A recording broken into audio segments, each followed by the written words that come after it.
Hey there, guys. This is Flamesaron, aka YouTube's Tosuke, and I've got some news I want to share.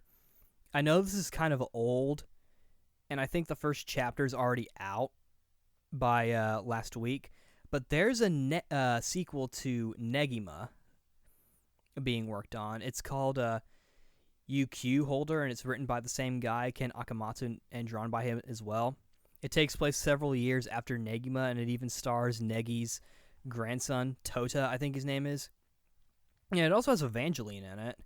Like, she's actually pretty important to the plot this time, or more. Or is she still? You know what I mean. She was relevant before, and she's relevant now. But I just find this really interesting, and I'm really looking forward to it because I was kind of hungry for more Negima stuff. Like, I recently bought the OVAs from Funimation, so I have it on some of it on DVD now. And I have all the manga, obviously, or all the single volumes. I don't have any of the omnibuses. And I really hope someone picks up this series because I would love to read it. It looks really interesting. You know. And I feel like from what little I've seen of this, because I have seen like a panel or two,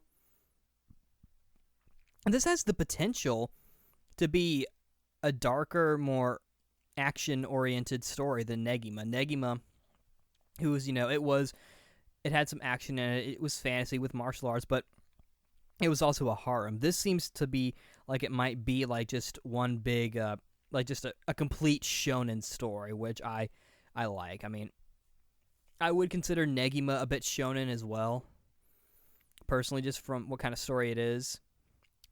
But this one has the potential to be really, really good. It has a lot of questions like, who did Negi end up with?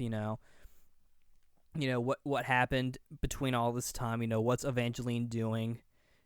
And she apparently has like a more adult form now. And what's Tota's exact like what's with the Negi's line like because I mean obviously if he's Tota's grandfather, there's another family that's in between the whole grandfather and grandson thing, because you have to have a father to be you have to have a father to grandfather, father, son. That's what I'm talking about.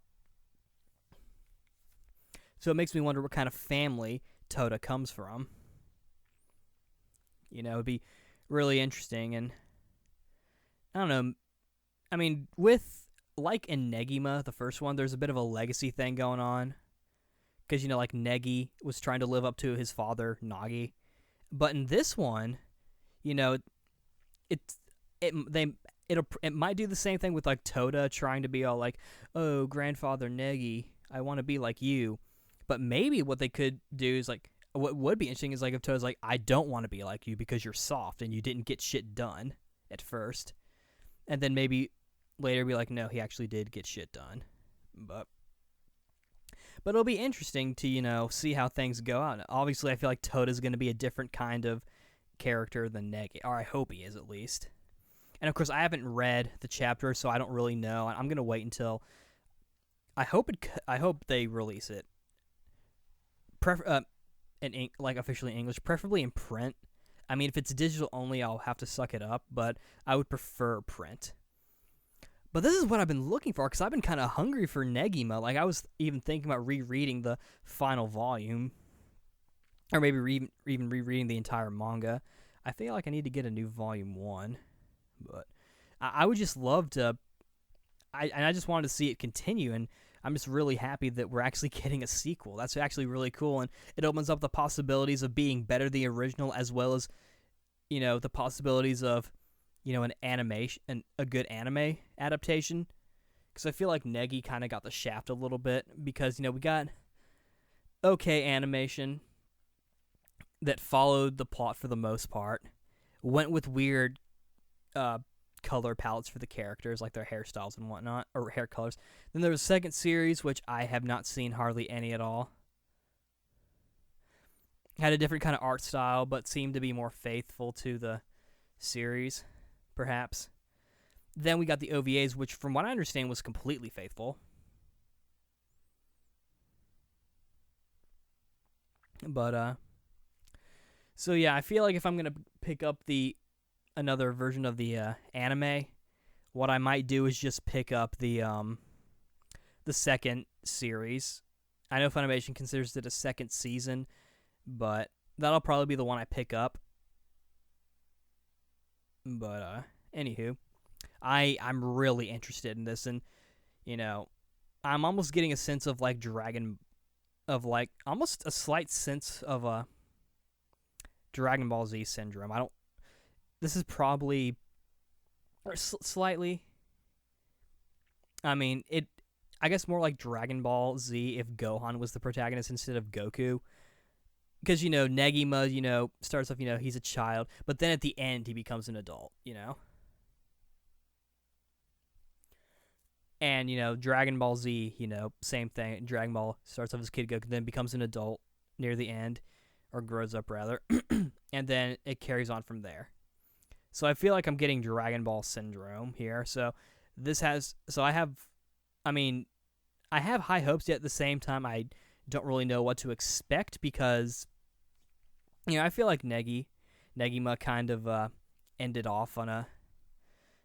I mean, I will admit I felt like it ended too quickly, but I do admit that it was pretty conclusive at least, or they at least concluded that one section.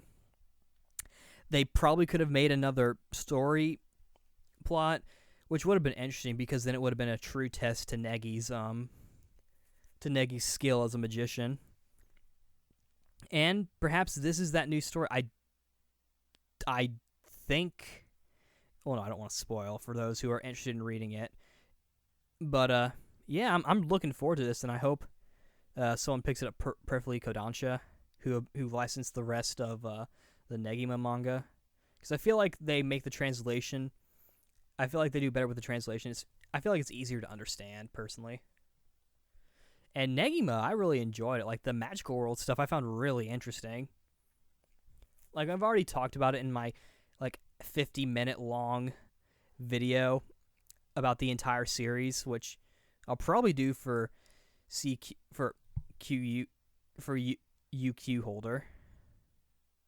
What's the actual, way to pronounce it? Is it UQ holder, or is it Uki holder or something? I don't know. But anyway, I just wanted to talk about this and be like, yay, Negima. So, of course, there's the games that I might pick up. I know there's a Wii one. But yeah, this is definitely something that I've been kind of hoping for. I asked for a Negima fix, and I'm like, yay, give me more Negima. And this is essentially it. I heard that Ken Akamatsu is going to retire from making manga after this, so obviously he's going to want to put the most amount of effort in this as he possibly can. If he's going to be leaving manga, or if he's going to be quitting actually making manga, he'll probably want to finish it right and finish it with a bang. So this is definitely something to keep your eyes on if you're a Ken Akamatsu fan, especially if you Love Hina and whatnot. I haven't read Love Hina. I'm really only primarily interested in Negima. But yeah, I'm definitely going to read this, and I will enjoy it as much as I can. It'll be nice because then I'll have something to bounce off of besides Berserk, which I'll probably get back into once AWA finishes, because I plan on picking up some volumes from there because I recently ordered the base figure, so that kind of takes away a bit of the merchandise opportunities at AWA, if you get my drift. But anyway, and plus Evangeline's in this.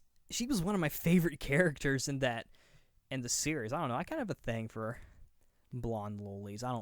I know that sounds really, really, really, really awkward, but character-wise, I mean, I like their attitude, and I like the design that goes along with them, I guess. Of course, now she's an adult, but that doesn't take away from her appeal at all. She's actually a very interesting character. But, yeah, I will definitely be checking the series out if I get a chance to watch it. I guess that's all I can say. So, Flames are on AK YouTube's Tatsuke signing out. See you later, and go read this manga if you like Negima. Do it.